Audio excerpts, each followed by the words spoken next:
What's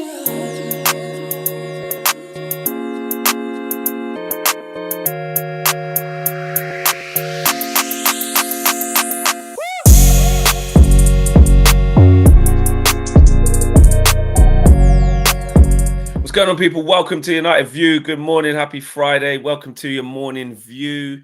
Check in. Let us know where you're watching from. Let us know where you're at, how you're feeling. Drop a like on the video. Subscribe to United View if you haven't done so already. Hello, good people. Been a minute, says Vegeta. Nice. KG, step it up, man. KG reached 35K yesterday. That's good to see. He did. Congratulations to one KG, that comedian. Yeah, 35K. That's an incredible achievement. That is not easy. It's not easy putting in that graph, man. So that is really good to see as well. Danny Luciano says, good morning, Flex and Owen. Morning, UV fam. Happy Friday. Straight from Miami, says Ash Odu as well. And I guess it's the Flecknology causing a delay, says Red Devil. It wasn't, actually. I'm glad that Flecknology is a thing, actually. I am glad because it's just funny. I mean, go to those that haven't watched it, and I would really recommend it because I thought the new format was absolutely tremendous of FC24 with Flex and KG this week. We were doing co-op seasons, Flex and KG. I say we, I was there more to criticize and compliment. But the last 5 minutes, there's no gameplay. There's no gameplay in the last 5 minutes. It's just Flex trying to communicate with us because his AirPods had died and he couldn't hear us and he couldn't figure out how to actually still talk to us. So it resulted in us doing some sort of sign language, and then it resulted in Flex picking up the phone and talking to us on the phone whilst he was on stream, whilst you could see him talking to us on the phone on the stream, and then eventually he hung up. It's brilliant. I mean, it is dynamite stuff. Go and watch it. Thanks for that. It's good. Yeah. No, it's just carnage. It was a really fun stream though, wasn't it? Yeah, no, it was. It was really good. And to actually have everyone in like that, it was very easy to do in the end with the help. Yeah, there was a bit of a false start, wasn't there, actually? Yeah, which was ridiculous because it wasn't like that the whole time before. And that's actually true. It wasn't. It was, yeah, it was. So, yeah. But yeah, we got, so that's loads more of that to come in the future. But today, INEOS plans more changes. They're planning more exits plans. So much change is going to come. A lot of people saw the Bloomberg appearance yesterday. Big up to everyone who enjoyed watching that. Big up to everyone. Have a clip of it later on. Yeah, we are going to have a clip of that if you've missed it. And Love kicks off the chat, members chat. Been member for 9 months. Says, so proud, Flex. Makes me so happy to see you thrive and evolve in all sides of football / content. There isn't a more deserving person. Hats off, brother. Thank you. I appreciate that, man. That means quite literally the hat was off yesterday. And the hat was off yesterday. Exactly. Yeah, it's business time. The hat comes off, it's business time. So thank you. Really appreciate that. And Sting, member for 4 months, says, I'm Sting! back. Is it? Oh, yeah, it is. I didn't even see that. Yeah. Sting. Yeah, Sting. I am back. Glory, Man United. In INEOS, we believe. Oh, wow. Interesting. What a turnaround. Yeah. Yeah, what a turnaround. But yeah, Owen, what's the crack? What we got here? So there's quite a lot of reports obviously coming out regarding INEOS and regarding obviously changes. Richard Arnold exits, John Mercer possible exit.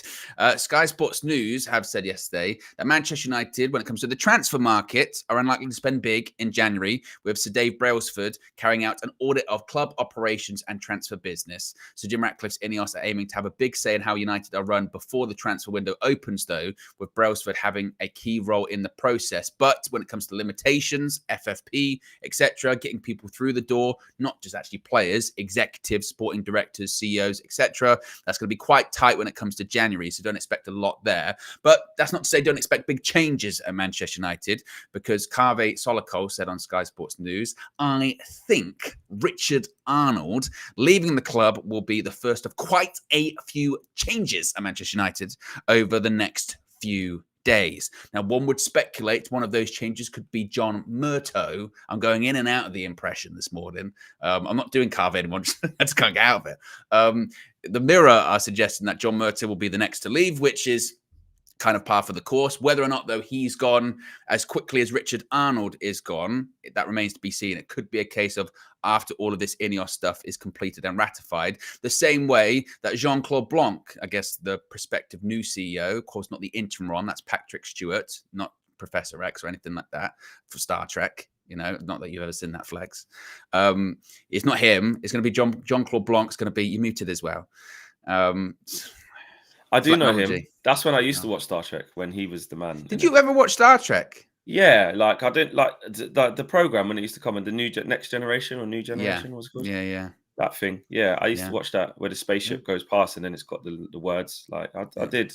Not like loads, but no, but I know who that is. It was on a lot. It was on a lot. It was, yeah, it's one of like those daytime TV. It was just always on. It's one of those ones. When Even I got back now, from school, I think.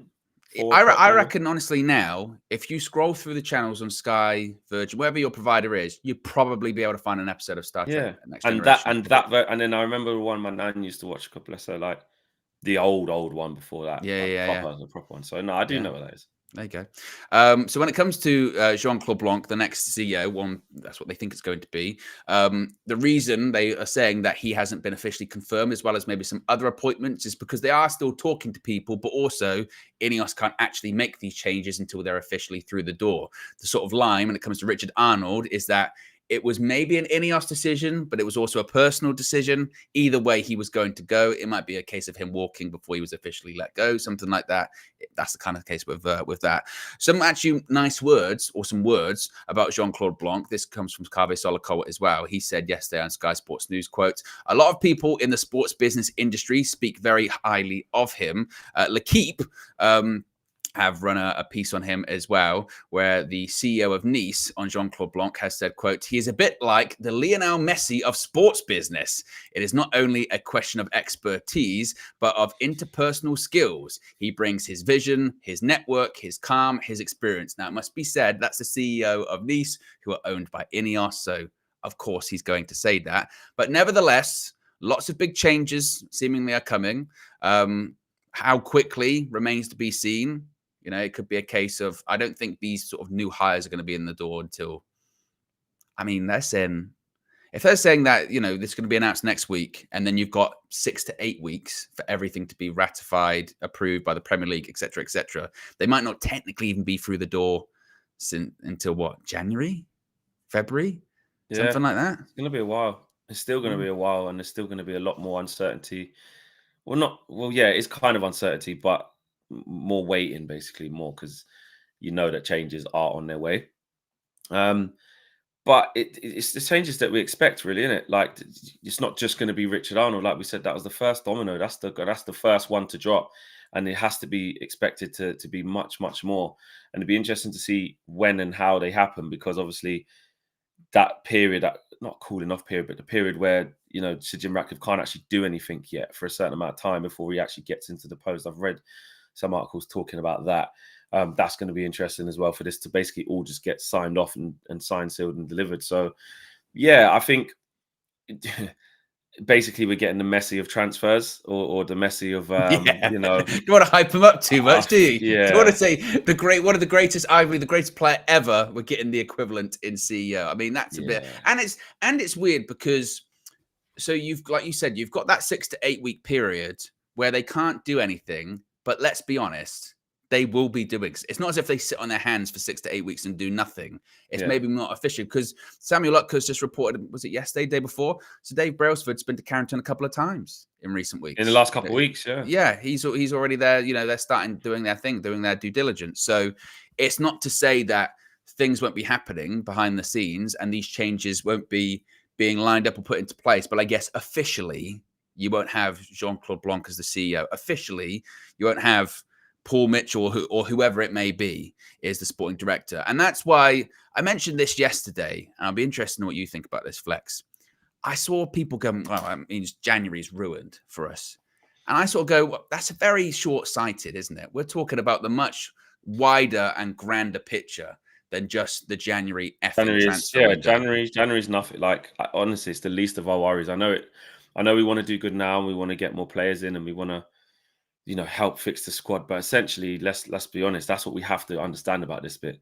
There is going to be more of this to come, more pain, more results that go bad, lack of investment into the squad, because these changes have to happen. This whole change above needs to happen, and you can't allow John Murtough to bring in any more players. You can't allow him to sanction sales of players at this point of time. We need a period of consistency in a period of so much inconsistency, if you get what I mean. So basically, the on the pitch stuff and the playing squad, what we've got. Like, we have to. I know it's going to be business as usual. So yeah, if there is a solution to the Sancho thing, let's say he's going to go on loan, then fine. But in terms of like drastically shaking up the squad and John Murtough knocking on the Glazers' door saying, "I need money for this" or "I need money for that." And we've got FFP issues anyway. Exactly. You know what I mean? It's We just couldn't not. spend that much. It wouldn't be the right thing to do, because then when Jean-Claude Blanc gets here, or Paul Mitchell, or Dougie Friedman, or whoever it's going to be, according to reports, we don't know who it's going to be, but there's lead candidates. But whoever these people are going to be, who are going to take us forward, they could come in and have completely different ideas. And then you start off on the wrong foot by players that have just been signed last minute by John Murtough, who don't fit what's going on, or why has money been spent on that? Like I said, do we say that Sir Dave Brailsford is in the moment of doing an audit? Just collating everything. Everything needs to stay as it is, even though it might be rubbish. It needs to stay as it is, so that the new people can come in, know exactly what they're working for, and work out the best plan forward. So, back to what you're saying, January window, mate.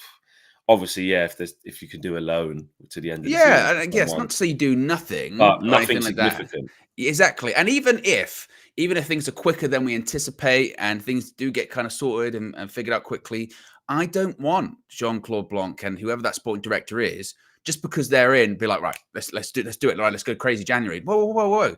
We're talking about the positive of them coming in is that you're going to have people that have long-term strategy, are thinking of bigger picture, and aren't doing what United have done post Sir Alex Ferguson and David Gill for the last decade or so, which is just react to the market, don't plan, react to the problems on the pitch, be like, oh, okay, let's just do this. Oh, let's bring in this big, high profile name that's going to boost, shirt sales and ticket prices and get a lot of social media traction. Oh, let's just get him from Real Madrid. Let's just get him from wherever.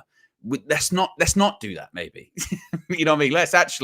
Let's take a step back. Let's, like you said, do an audit of things. Let's look at the recruitment department and go, actually, should we just get rid of a lot of them? And should we bring in new people? Actually, should we look at longer term targets? Actually, should we sort of look at the bigger picture here and look at not only the signings we'd want to make in January if we could, but also the summer, and also, as it was Ralph Rangnick said it during his interim period, going, the headline has to be, how do you want to play? And then everything comes underneath that. Signings, long-term signings, strategy on the pitch, academy players, who you want to sell. And again, that doesn't just happen in a matter of weeks of coming in and being like, okay, January transfer window, let's go crazy. And to your point, that means, it might be a shit January. It might be a shit season. That's not to write off the season, but that's to say, like, we've got to temper our expectations, be realistic about where we are, and be realistic about how long it's going to take to get to that point. It's not going to be overnight. And like, I saw someone yesterday, I forget his name, he was like a Dutch legend, and he was backing Erik ten Hag, saying Man United need to give him time. I saw that, but I couldn't see the name of who it was. Was it Van Basten? No, not Van Basten. I can't remember who it was. Someone let us know in the chat. And some of the comments under was going, oh, what, an 18 months isn't time? And you go, yes, like it's realistically, it's not. When you look at, other managers that are successful at the moment in the Premier League, they've been given time. Mikel Arteta was given time. Jurgen Klopp was given time. Now I get you the pushback, well, style of play, blah, blah, blah. But what are we to do at the moment, apart from give him time? We can't give him anything else at this point. No, we can't give him players to come back from injury. He spent a lot of money. We can't give him any more because we haven't got any at the moment. We can't give him new signings. What we can do is give him time and support, and whilst all of this has been going on as well, we can't even give him stability. Exactly. So we might as well give him time. And that's what I'm saying, time. And the only sort of, I can't call it stability, but the only sort of stability you can give is to, like, not make any more changes and make it even more unstable than it is now, because it's a time where, again, Erik ten Hag, even him, like, he can't go to John Murtough or the people who make the footballing decisions at the moment, Richard Arnold, who's leaving in December, and be like, okay, so what we doing with this or what we doing with that? Yeah, what's going on? It's literally going to be, well, mate, you've just seen I've stepped down. So, that guy who, what's his name, Patrick Stewart, who's taken over just to help find a temporary one. How much, Erik ten Hag sitting down with him saying, oh, can I get this in January? Can I do this? Mate, I don't know. Oh, don't know, bro. Like, yeah, you can maybe do a loan or something. Like, it's just not it, is it? It's just not it. And Eric Ten Hag will know that. And it's not easy for the players. It's not easy for the coaching staff to know that. But obviously, they got a job to do. They got to remain professional. They still have to do what they have to do. If anything, some of them could say, well, you know what, I'm not getting shipped out in January, or someone's not going to come in and take my place. Like, this is what we've got. So let's knuckle down. I know that this is the squad. If anything, it can kind of be like counter stability without realizing, because nothing's going to change. So you know what you're working with. So yeah, I think it would be just so silly to just like think that, well, Richard Arnold's leaving in December. This is it. In January is going to be a madness. No, there's going to be still more people to leave. Still a while before new people get here. And then, like you said, once they get here, it might be a crap season. Even the first window that we do, like, it might not be where we want it to be. It's going to take a lot of time. But what we were stressing in this whole process is that these are just changes that we want to see. Do you know what I mean? There's still so much to see, but it's a step. It's a cautious step, a very cautious step forward, where you're going, well, that's change. That's changed. Yeah, and then also as well, like, again, I can't say that I've ever myself been a part of a football change in ownership or a football investment process or whatever. Actually, it's quite a good segue into the Bloomberg clip, which we'll play in just a second. But for myself, my own experience, I worked for a company that owned lots of different brands, quite international brands. And whilst I was there, I was working in the HR department, and they sold one of these well-known brands. They sold off the brand. And essentially, the line that we were given from above us is, can't do anything. Like, there are plans afterwards, but whilst it's going on, can't do anything, which is probably a similar case to where they are now, which is we've got plans for what we want to do afterwards, and these people are putting these plans in place, and there is a strategy. But as of right now, until it's done, signed on the dotted line, approved, everything, we can't do anything. And that's annoying. Yeah, it's really annoying, but we can't do anything, basically. But it's a good segue, I think, Flex, into your appearance at Bloomberg yesterday. We've got some of the highlights of what Flex had to say inside the beautiful Bloomberg studios. Take a look at this. What's your take? It's been a very frustrating process from a fan's point of view. Fans feel like they haven't been well informed, as John just spoke about. One party would lead the race, then another party would lead the race, and fans feel like the Glazers haven't really been transparent during this process, which has led to a lot of uncertainty. I think that Manchester United fans would welcome the fact that there is change from the Glazer ownership. I feel like Manchester United fans understand that the Glazers have not run the football club to the best of its abilities and to the best that it can be. And with Richard Arnold stepping down, it is a welcome change at a structural level above the manager that needs to happen in terms of a whole restructure. And I think Manchester United fans will be very cautious with what's about to happen, but would embrace the small change or significant change that seem to be coming upon us. And I think John nails it right there, because if you're looking at how Manchester United is set up now, many Man United fans have felt that the Glazers have needed to leave the football club for a long time. The lack of investment into the infrastructure. You look at the training ground, you look at the playing squad, you look at the stadium, and there was an option there that was a world record bid for a full takeover, a full buyout, which is what every Manchester United fan, I believe, in my opinion, is behind. And for the Glazers to not accept that, like John says, it didn't make a lot of sense. And if Sir Jim Ratcliffe is coming in as a minority shareholder, which is yet to be confirmed, but we believe that to be true, and he's only going to have a 25% stake, but he's going to get sporting control, what's the roadmap? Is there going to be a full buyout by a certain time? Are the Glazers going to be bought out by a certain year? There's still so much that Manchester United fans that feel that they're in the dark about. Yeah, so you both feel that basically this deal has been badly executed? Absolutely. And so who's to blame? The Glazers, in my opinion, as a Manchester United fan. I think that the Glazers have shown that their main motivating factor, of course, is money.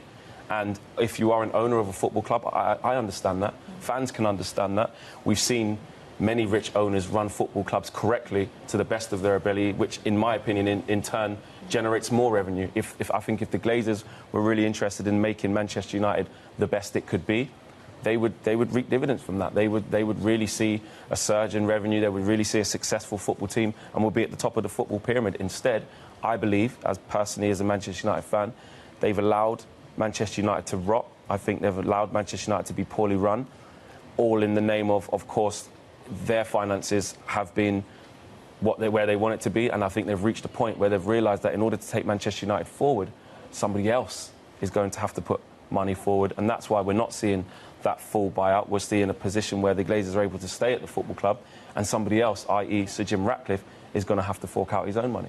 Flex, in 20 seconds, your advice to Jim Ratcliffe, if he has that 25% stake?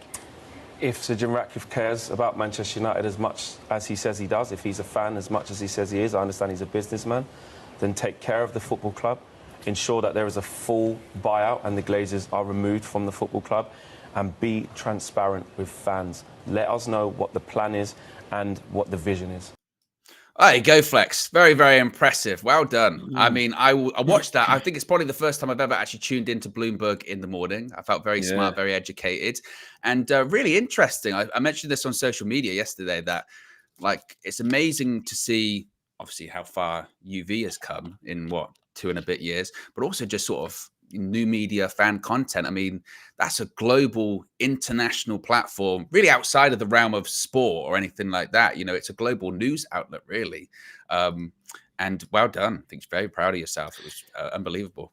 Yeah, it was a surreal experience, and to think that we'd have a seat at that. I know there wasn't actually a table there, but you get what I mean. Do you know what I mean? To be in that sort of company and to be with a United investor on financial television on a massive platform, and for them to start crossing over as well. Because look, let's be honest, they could think some poxy little YouTuber is just a Man United fan. Like, we deal with finance. What does he know? Do you know what I mean? And I don't know a lot about finance, but they asked me my opinion about Man United and how fans feel, and I can definitely tell them that. The guy to the left of me, John, forget his full last name. I don't want to mispronounce it, but I think I can't remember what it was. But yeah, he is a Man United fan and an investor as well. And the conversation that we had afterwards was just so eye-opening, just to be in around that. And he said he was responsible for introducing that new minority shareholder Leon as well. Cooperman, I think it is. Yeah, Leon Cooperman. So definitely, you know, we exchanged emails and stuff, so we'll keep in contact, and it's a good person to know. And I was just giving I kind of saw it as quite a simple task. You know, I'm a fan. I know people say I represent fans.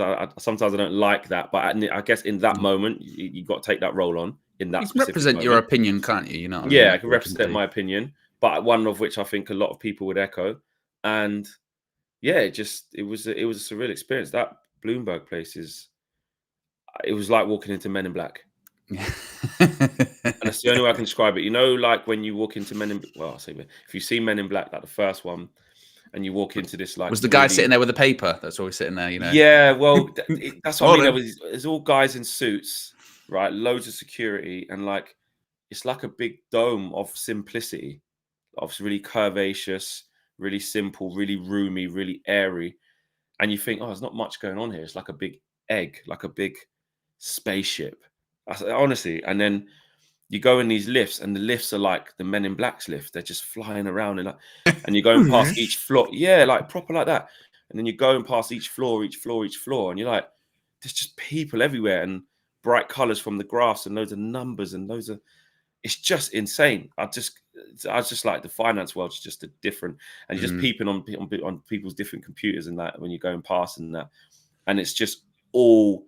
Obviously, I know it's finance, and call me stupid, but it's just all numbers and things just moving, and they're just all like robots. And then you get then they got like the radio bit where they got Bloomberg Radio, then they got the TV bit. They had quite a few. It was just, I'd never seen it. I thought Sky Studios were amazing, which they are, and you know the whole campus of Sky is amazing. But just that side of it, I'd never seen anything like that. I said it's a major international, you know, outlet, and again, not even. I mean, obviously they cover sports like Bloomberg, but it's it's everywhere. I mean, even the coverage afterwards, I know certainly I retweeted on my social media account. It's not just Bloomberg, it's Bloomberg Middle East, it's Bloomberg Europe, it's Bloomberg America. It's everywhere. And I think it was really big up to Bloomberg for putting that together, because I think it's a really interesting piece. It's very rare that you would see an investor of a company with just a fan of a company. You know what I mean? And that's how football is so unique. You wouldn't really see that with really any other business. You wouldn't see, I don't know, Cadbury's investor with someone that's, I really like Cadbury's. You wouldn't have, that's what was weird. And I can share, some insight, because some people said, like, what was the takeaway from sitting with the investor like afterwards? Because he's never really been on TV and stuff, that investor, John. So that's not really his forte. But the things he was explaining to me, like, I'll be honest, some of it I didn't understand, because he was talking about 5% of this and yields, and like it was it's proper, but the basics of it in layman's terms of what we understand, and forgive me for like the financial heads in here who probably do understand, but I don't, so I'm just going to put it as layman terms for most of us. Basically, the Glazers didn't take the Qatar bid because of the tax implications of the money that they would have got from that, and basically the tax, it was a more tax efficient way to take it this way from Sir Jim. And basically Sir Jim Ratcliffe coming in, like we did know, it means he basically, with what he's paying for what he's getting, essentially he values the club at more.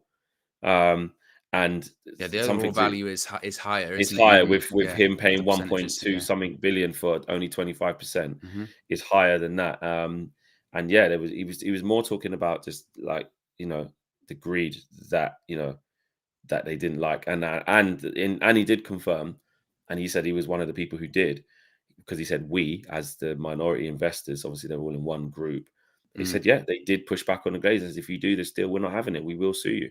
He told me that. He said, yeah, we wasn't having that. We said, if you do this and leave out and basically cut us out of the deal, we're not happy. And that is why Sir Jim Ratcliffe had to restructure this whole deal, because it wasn't in a way where it could be done before. Hence why David Hellier sat with us, and I sat with David Hellier as well, which is really good. But when he said that deal was dead, the way it was, and then he was right, because look at that deal now isn't what it was then. And it comes back to the Athletic mentioned it about Richard Arnold the other day, and I think there's been a bit of a misconception that he was really pro Qatari bid because he felt that he was going to keep his job. I think if you think that Richard Arnold thought he was going to keep his job, just quickly, capital gains. That's what he was talking about. There you go. Tax. Yeah, people in the chat know. See, that's what I remember that night. It just went off in my head. Yeah. If you think that Richard Arnold was a pro Qatari bid because he was going to keep his job, Richard Arnold, I don't think he's an idiot. I don't think he wasn't going to keep his job regardless of either if there was a 100% takeover or a 25% acquisition. Either way, he was going to be replaced. They're saying that the reason he pushed back against Sir Jim Ratcliffe's initial 69% acquisition is because, like the person you were sitting next to yesterday, he's a minority shareholder. And he wasn't going to be included in any possible takeover deal. Therefore, as a minority shareholder, someone that owns shares in United, he was pushed back because he went, well, I should be involved in this. I want to get my value for money. The same way that John said on Bloomberg yesterday, that the presenter asked him, if the overall value of this takeover isn't the same as Qatar, would you push back on that? He said, absolutely, because it'd be a breach of fiduciary duty, basically saying that you should always go with the best offer that's on the table for everyone, not just yourself. So they still have to, I guess, prove long term. And this is where the devil truly is going to be in the details when it comes to the roadmap of a full takeover. Are these minority shareholders, are they still going to benefit as much as they would if it was a full Qatari takeover? Can you prove that over a period of time, they're going to either benefit just the same or even more so? Because if they're not, then maybe they'll push back again and say, actually, there was still a better offer on the table for us and we're not happy about that. So, I mean, look, there's going to be an announcement next week. So there's no way it doesn't get done or anything like that. But the sort of finer details of it are going to be really, really interesting. And he was still in the dark about a lot. That's what was, because, when obviously I wasn't sure how that interview would be and how it would go, but as I got closer to it, they said that basically it's more of a panel and the presenter will ask us questions. So it was less of I could fire questions at John, but I did manage to do that a little bit afterwards. And one of the ones we wanted to know was like, what type of communication do they actually have? Like, how much do they know? And to be honest, obviously they know a lot, but in terms of like Sir Jim Ratcliffe's new deal coming in, it's like, I asked him, like, so is there going to be a definite stage buyout from that? And he said, well, I can't imagine that there isn't, because that would be quite a silly move Why to would he do. get involved? Yeah, But it wasn't absolutely, I've seen it and this is what it's I've going to been be, because told. I Yeah. know. Do you know what I mean? And again, that there, he said he understands completely. He is a Man United fan, with the Glazers, and him as an investor. And he said that, the Qataris just felt that the communication with the Glazers, they were just being taken for a ride, which essentially they were. And he said that Sheikh Jassim felt that they were just trying to extract as much money out of him as possible. And that's it, and try and shark him, really. And he just lost interest. So Well, it was really interesting what he said at the beginning of the interview, where he had to kind of preface the whole thing. We went, I'm here as an investor today. I am a Man United fan, yeah, but I he can only is. talk as an investor, as someone who's been following this process from a financial point of view, essentially. I'm not going to get into maybe my sort of personal feelings on the matter, which, to be honest, probably says everything that needs to be said. When you have to say that first, then you're not exactly going to be gushing about the whole situation afterwards, certainly. Exactly. So there you go. Super chats, Flex. Yes, let's get super chats out. Kristen, I read that one. So Kristen says it's been a member for 17 months. Yeah, Wow. exactly. Big up to you, man. We need to get some new badges. I know, especially if people have been here that long. Yeah. The Jim Reaper reaping havoc upstairs, one by one till the Glazers are gone. Big up all. Smash a like while you're here. Yeah, please do listen to that. Got over 1,000 people watching, 155 people live. 155 likes. Sorry. Levi, thank you for the super chat. Levi Pegler. Levi says, even though the Glazers are staying, the only way they can milk money out of the club in the future is if it's successful. Actually, all moving same way now. Yeah, well, exactly. They need it because they've realized there's nothing left. Ray Carl Brown, big up to you. Haven't seen you in a little bit. Big up, bro. Says, can anyone tell me what style Arteta had he was getting the sack twice? What style did he have? He was getting the sack twice. Ten Hag does need time. Basically, he was on the he was very pragmatic for a while, wasn't he? Yeah, exactly. Until he started getting everything he needed. So that's basically in support of Eric. Staffo says, as he says there, Ten Hag does need time. Staffo says, this is the start, of the end of the Glazers and the start of a new era at Manchester United. There is still hope. Is it the start? Is it the beginning of the end of the Glazers? If we get details. If we get details, it can be. And it's the beginning of a loosening of the grip. Definitely, so yeah, but we're still very, very cautious because we still haven't seen what we need to see in writing yet. Aminor says, Flex, can you get John the investor on UV, please? Yeah, I've only just met him yesterday. I'll be honest. I've only just met him yesterday.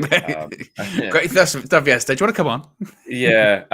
But yeah, I will try. It'll be very insightful. There's so much more I want to ask him and even you guys. But again, obviously with that conflict of interest, I don't know how possible that would be, how willing he would be to do that.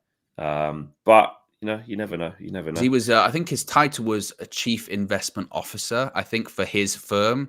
So, like I said, there could be a conflict of interest, other people's money and all that kind of stuff. So. Yeah, but then they could see it as a way to, get better insight into. Yeah, exactly. So we're here for anything like that. So I will definitely, I'll definitely try. That was obviously, me guys, that was obviously on my mind, but it's going to bide my time with that one and let's see what we can do. Love says, way off topic. Does Aaron Wan-Bissaka deserve an England call up? Eyes. Probably not. I would lean into, just because, and this isn't a slight on Wan-Bissaka, it's more because the right back strength in depth for England is unbelievably strong, isn't it? It really is. But it's quite funny because I did see someone say yesterday, and it's so true, that we always have this discussion of Trent versus Reece James. Who's better? Who's better? And someone said, why do we always have this conversation when it gets to the major tournament? It's Kyle Walker or Trippier. Every single time. They never play. No, they don't. They never play. So why we have the discussion? Because Kyle Walker's still the best for me. Like, the others are better at different things, and Reece James is exceptional. He's probably the best all-round fullback that we have. But obviously, with the injuries that he has, he can never get a consistent run.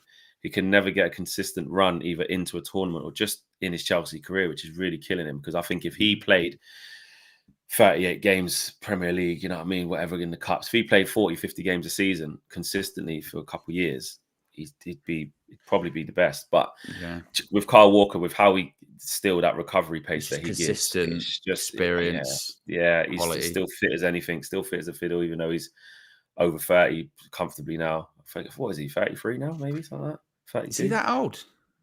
I think so. But either way, like you said, he's just consistent. He's quality. He's a proper leader as well. He's a very he's 33. 33, and he's still And rapid, that's what I'm saying. So I know, like, going forward and crosses, but that his whole career's kind of been like that, where and you can his rely on athleticism him. You can all the rely time. on him. And he plays Very every single rarely week still injured. for City. Yeah. Like, even Trent, he's missed a couple of tournaments for England due to injury, hasn't he? Getting injured just before the tournament or whatever. And also, we're going to talk specifically about right back. Trent's got nothing on like Kyle Walker as a right back. Trent's a fantastic player, but yeah, I swear to God, every time I see Liverpool concede a goal and I'm celebrating, when they show the replay back, 9 times out of 10 it comes through Trent. he's always part of it. Yeah, it's always. That's what I mean, and it's like in the right system, because look at Liverpool, they're flying. They're near the top of the league. So with the right system, you can sacrifice that, and sacrifice that goals will come from that area of the pitch that you concede. But going forward in all the other aspects, you're going to dominate. So because he is unbelievable, Trent. But yeah, basically Wan-Bissaka's not in the conversation with those guys. As much as he has a specific role for us and is brilliant at it, and actually out of all those players we just named, is the best 1v1 defender out of all of them. Well, Walker in a different way, because he just 1v1, he just run back and take it off you. So but in a different way, nobody gets past. So and there's so much more and this is why we say, isn't it, about just the right backs in general with Dalot, Wan-Bissaka. Wan-Bissaka would be my number one right back right now. But like long term, I'd still say, well, that's definitely a position we can absolutely do much better with that. Absolutely do a lot better. Like, are you going to win a Premier League with Dalot, Wan-Bissaka at right back? You're going to challenge for a Champions League with them at right back? Probably not. I mean, the sample size is very big on both of them at this point. Like, that's just a position where we can do better. They are both, in a really successful, achieving team, a good backup. That's what they are. Yeah. And, exactly. and the fact that none of them can really nail that spot down says a lot. Says a lot. Like, Wan-Bissaka was out in the cold. I mean, you want to talk about players being out in the cold. He was. I mean, they tried to sell him all. Not this past summer, the summer prior. He was out. Until the World Cup. Illness, injury that played a part in it. But the only reason he came back in the side is because coming out of the World Cup, Dalot was injured, did his hamstring, and then had a reoccurrence of it. So Wan-Bissaka had a run for a couple of months, and then by the time Dalot came back, it was like, mate, your spot in there anymore. It's Wan-Bissaka's now. So that's a credit to him, but we could still and should do a lot better. And that's not to say that they're bad. Like I said, they've got their qualities. Sean says, put more respect on Wan-Bissaka's name. I just did. He's good 1v1. Wait a minute, actually, Sean, how can I say he's our number one? He's a number one right back. And then actually it's, put some respect on his name. He's a good defender. It could be a good backup. But at the same time, if you think you can win a Premier League trophy with Aaron Wan-Bissaka at right back long term, that's just not the case. It's just not. No. Cold hard facts on that one. Yeah. No, it's true. It's very, very true. No, that was it. That was the last super chat, actually, that Love just said. 184 likes, guys. Let's get that to 200. We're at 1,100 watching, just above. So please do that. There was a little line from Ben Jacobs yesterday, I think, or could have been this morning, I can't remember when, saying that Casemiro basically does not want to move to Saudi in January. In January, I understand, really. I mean, how do you see that? I mean, it's only a quick line. Of some of the content he's been doing. That was just his little piece that he did. It wasn't loads of outlets talking about it. I just thought it'd be interesting just to bring it up. I mean, could you see that, Owen, in January? A January Casemiro go? Probably not in January. I could definitely see it in the summer. Absolutely. And this goes back to the INEOS stuff in general, doesn't it? About those sort of players that don't have the super long future. They're probably going to be on the chopping block. And I've said before, I think we're almost a bit fortunate that Saudi market exists now, because if it wasn't for them, I think we'd have a bit of a difficult job in moving on. Casemiro, just a couple of years into, 4 or 5 year contract, over 30, big wages. Not many people. Well, people would be willing to sign him, but it'd be very difficult to bridge that gap financially. We'd be talking about having to still pay the wages and all that kind of stuff. If Casemiro goes to Saudi Arabia, he's going to be getting an improvement on his contract, which is nuts. When you think about it, no other place would that happen. That's what I'm saying. No other place would that. And we've got two willing candidates as well that fit the bill perfectly for Saudi, really, don't we? Exactly. So I don't think January, because again, I just don't think that much is going to happen in January. I think, You could say Jadon Sancho will go, and maybe because he goes, we might bring someone else in, one out, one in sort of situation. But longer term strategic signings and longer term exits, like, Casemiro, Varane, and maybe some others, maybe into the summer. And also as well, whilst we're in the process of maybe not bringing too many people in, it's not to say Casemiro is not going to have a part to play for the remainder of the season, because he still will. He's still an experienced player, and he's still a leader on the pitch. And if he's fit, chances are he's going to play. So we still will need him for the remainder of the season. So I don't think January, but I think in the summer, it's going to be really interesting, because we didn't, that sort of Saudi market kind of came out of nowhere, didn't it, last summer? And people were like, wow, this is crazy. But it's going to be interesting to see what they do in January. And it's going to be interesting to see what they do next summer as well, now that the expectation is there that they're going to go big. Like, if you want to look at like Liverpool, for example, everyone knows they're going to go in big for Mo Salah again. Like, that was a thing, last summer. What was the final offer they gave? Was it like 200 million? Yeah, about that. Something like that. They will go higher. They will go higher next summer. Yeah, they would have. It's only because they've probably run out of time. Yeah, exactly. And you don't probably want to go yet. Exactly. You want to talk about long-term strategy. They're looking at their signings now. All of those clubs. That Saudi Pro League are looking at who they're going to get. And a bit like they did last summer, when by all accounts they basically drew up a list. We want these players. If we can get in the league, and then they divvy up what players they go to. It's not like how it is in the Premier League. There's a committee and a board of people who go, right, these are the players we want to have in this league. Yeah. So how do we go about getting them? We want Benzema, we want Mahrez, we want Neymar, we want Ronaldo, and Salah was on that list. And I think it'd be naive of us to think that like a name like Casemiro or Varane wouldn't be on that list. They would be on that list. And listen, in order to shift those players and have a few, move on from them, we need them to be. We need them to be on that list. Yeah. Like you said, no one else is going to take those types of players on the big wages that they're on. Do you know what I mean? And again, and that's not because they're bad either. Because when you say that, people will perceive it as we're saying they're rubbish. No, we're still just saying got parts to play this season. Yeah, we're just saying that traditionally that would be a difficult deal for United to do at this stage in their contracts, because they're on big wages. And who's going to pick that up? And the players, rightfully so, because if you put pen to paper on the contract, you want to get your money's worth.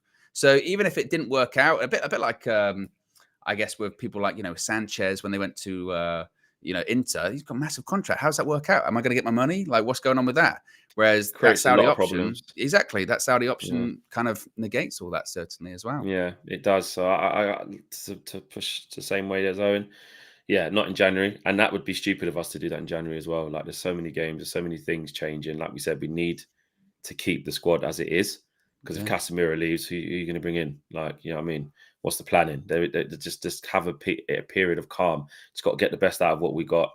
And it's going to be, not great at times. Some bad results to come, even in this next batch of games, I believe. But we have to persist with what we've got. And then, at the end of the season, then again, that's where you look at it, and they're the only really people who can really take those players. I can't see anyone else doing that. So, yeah. Flex, can I reveal a secret? Yes. I will reveal a secret, and it's been eating away at me for quite some time, okay? And Marcel may be watching this. Marcel is currently in possession of a signed David De Gea program. I have some exclusive news this morning. Actually, what I need to say to Marcel about that signed David De Gea program is... Oh, sorry. Because it's not signed by David De Gea, basically. And the full story of the David De Gea program that Marcel has in his possession is documented in a latest episode of UV Raw, which is out right now, exclusive for members only. But for all of you this morning, we have a clip to present to you. Take a look at this. So I'm going to tell Marcel tomorrow, if he's on time, I'm going to give him a present. Yeah, so one of those presents was going to be this. And then Owen had the ingenious idea that it should be signed by David De Gea. But we don't have David De Gea, so it's going to be signed by me. And it's going to be an interesting experiment to see his reaction to, does he like it? Doesn't he like it? And it doesn't matter. Bro, I'm telling you, he's going to go, I appreciate this, but I still think we need a new goalkeeper. So I've just been learning his signature. That's his signature, apparently. Yeah. And it's gone to this. But then you look that up and you go, well, it's not going to be exactly the same, but it's the shapes. Oh, look. But the shapes near enough there. Wow. Yeah, can't tell. Yeah. I'm happy with that. That's for you, and Marcel. it smells amazing. It's unbelievable. There you go, Marcel. That's for you. For Right. you if you're on time. I'm going to message him now. Go, if you're on time tomorrow, got a present for you, Marcel. Exactly. And the reaction. I can't wait. You didn't know you was late? Did you check your messages? Check your WhatsApp right now, fam. How late am I? 12 minutes. Your phone's literally in your pocket. Listen to Benny Banks. I don't care what you're listening to. Check your messages, fam. I don't want someone to bring Coke. Forget what Minna said. What did I say? 130. 140. No. 40, What did I 40. say? What did I message you directly to your thing? Between me and you. Yes. God, this guy, look, I can see bare blue dots from under. Present for me if I'm on time. You're not on time. You're not on time. Why are you taking your messages, fam? You're not on time. What have you got for man then? God, Because I know you like the program, that the match day thing, innit? Yeah. I've got you this one, signed. Oh, but hey, have it there. Ah, thank you. Why you sound disappointed, fam? Come on, man. Thank you. I appreciate gifts anyway, so I'll take it happily. That's shocking. Legit. That's shocking how small it is. I'll be ready to fit into that. So even though my one's a bit too big for my own shirt, Oh, here's what it is. it is what it is. Is it actually? Got it signed. Look at the signature, No, fam. is it actually? David De Gea, yeah, fam. Seriously? Yeah. Who? Look, signed. When? I got it done time ago. Well, fam. in Tottenham? No, you didn't. You did. You didn't see him in the Tottenham game. You did. De Gea? Yeah. No, you didn't. No, I didn't see him at the Tottenham game. I saw him after that, but this was in my bag. Good.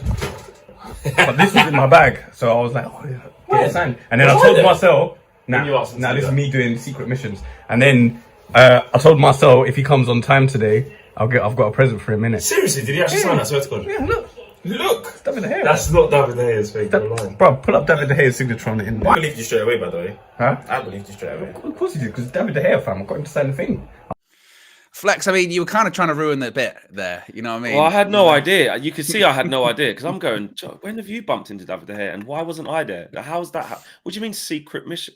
That's impossible. In my head, I was like, nah, you haven't done that. And if you watch the full episode, which again is exclusive to members only, I was just saying to Flex whilst that video was playing, it's like 25 minutes because I cut out basically 20 minutes of me trying to be able to do that. I mean, I nearly lost my head, Flex. There is so many. The reason that thing smelt nice is because we were rubbing it with aftershave to make sure we could get it off because I failed it so many times. But it kind of spiraled then out of control because I still think now if you go to Marcel's Instagram, it's on there. And I thought everyone was going to go, bullshit, that's not David De Gea's signature. Everyone's like, I can't believe you've got it.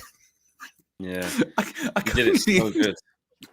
Flipping heck, man! And that was ruthless. That was. But the cat's out the bag now. So Marcel, if you're watching, it's not real. Oh, Marcel, honestly, never change. And the last couple of super chats of the day is from Ivor. It says, why is United's youth system so dead when it comes to midfielders and defenders, promotion to the first team? Yeah, I mean, obviously getting Johnny Evans in, to come in and step in and do what he's done is not the most like out of our whole academy. There wasn't someone who's like, the next one. No, there wasn't. Which You is say quite that though, when it comes to midfielders, you got Cobby, you got Hannibal, you got McTominay. Who else of midfielders that have come through United in recent years that are still playing in the team? I suppose that's the three. That's the three. Obviously, Palestri's, we kind of bought him in, and Garnacho, really though. But they did come through the academy because we bought him into it. But I meant more like the centre back though as well. Like, how is it one centre back where like no one can't even be on the bench from Man United? And so Evans was a youth prospect to be fair. Back. Yeah. VK says 30 or over don't mean a player has passed it. Agrees. I do agree with that. Big up Flex and Owen. Keep engaging and respecting different opinions. Absolutely, that's what we always do here. Yeah, I saw a clip of Paul Scholes. It was his birthday yesterday. There was a clip of him playing in the Premier League at 37, running the show. So absolutely, just because you're old doesn't mean you're not any good. I mean, still look at Modric at Real Madrid. but it also depends on systems and it depends on play. Each individual player is different. The drop off can be quicker. I mean, Casemiro could go to a different club and be really well. It depends on if you're going to play a high, or pressing system to cover a lot of space, it's going to be difficult for anyone, let alone someone that's over 30. Yeah, no, I agree, and he can come back and have a great this is a second half good this point, season. by the way. Just before you wrap up, Flex, Mike says, please pull Flex up on his combined 11 with Varpool. Now, this I saw was with you and AGT. Do you care to explain? It was just really quick, and I was trying to leave to do something. I was like, "Can you just do this?" I'll be honest, I'm dead honest. I didn't have it in me to just argue. Like I couldn't. There was so much more I wanted to put in, but they were like, "No, you can't. You have to keep it to like 30 seconds." And that. So you saw some of the ones I was like, "No, I'm not having that. I'm not having." And then they just went, "Well, no, it's got to be it." So yeah, disgrace. That's what it is. A disgrace. Exactly. He's one of them. You know what I mean? But with those, because you go so tribal, they never want to just go with what I say. They never do it. Never do it. And if I just keep going, no, it's just not going to get done. So I was like, whatever, just get it done so I can go. I'll be honest. So yeah, apologies. They're a disgrace. So cheap. Some would say, it's embarrassing. Exactly. They would. However, it is the end of the show. Smash the like on the video, subscribe to the channel if you are new. Plenty more to come throughout the week where we keep you up to date across all the news, all of the goings-ons, all of the updates. And let's see how this thing pans out. Let's see what else happens in the next few days. Because, there's always the feel that something can. Is it going to be a quiet weekend? Maybe. But then into the new week, brace yourself. You went with Van Dijk over Vidic? Yeah, I would say that. Yeah, I'd say that. Honestly, I feel sick. That's how I feel. I feel sick. Yeah, I would have had Stam. I wanted to put Stam there because I think Stam's better than Vidic. So honestly, I feel sick. That's how I feel. I feel sick. Yeah, I couldn't bother to argue. I was like, I can't. Because if I bring Stam in, then I have to argue a whole other point, and there's not enough time. So I was like, go on, whatever. Virgil van Dijk over Nemanja Vidic. Tried to have Dennis Irwin in. You argued that. Virgil van Dijk over Nemanja Vidic. Yeah, best version of Van Dijk over the best version of Vidic. Honestly, I feel sick. That's how I feel. I feel sick. It's a disgrace and cheat. I wasn't concentrating. So, yeah. End the show. On that note, take care, guys. We'll see you again very, very soon. Peace.